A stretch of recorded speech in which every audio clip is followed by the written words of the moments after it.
For me, most of my focus ends up typically being in more of the basic sciences, translational, clinical healthcare piece.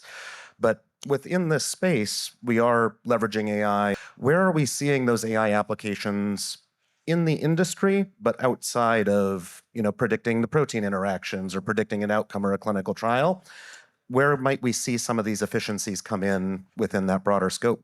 As I talked about the use cases for this whole area of sales and marketing, it is all about productivity in our space. So it could be productivity of improving our business processes where, how do you get, again, the content sort of generated faster? It usually takes 6 months to generate any kind of content that we want to send to the doctors.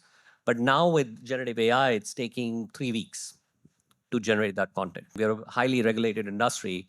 So you want to make sure that you approve that content as well so that human factor doesn't go away there. But we're certainly seeing, a lot of traction there.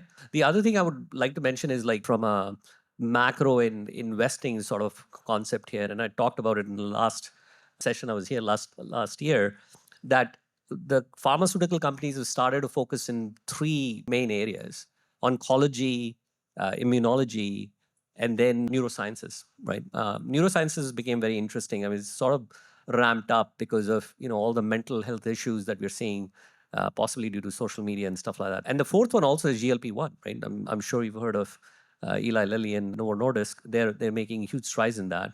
And what's happening as a result of that is these disease states are very complex. And so what we are trying to figure out is how do we make our machine learning algorithms much more efficient to identify the patients that are in this space and how the patient journey is actually progressing, and make sure that we get those insights really, really fast, and then be able to then target the doctors appropriately. And a lot of focus on oncology, immunology, and then neurosciences, as well as what's happening in the obesity market here.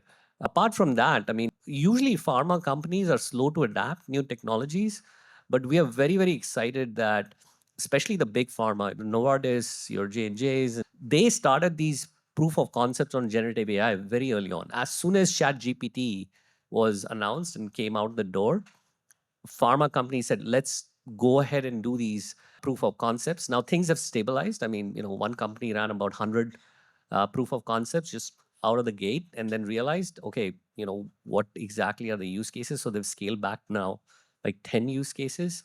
And other pharma companies have learned from that, yeah, let's limit the number of use cases we're running. But it's really exciting to see that there is a huge adoption of especially these generative AI technologies within the pharma space.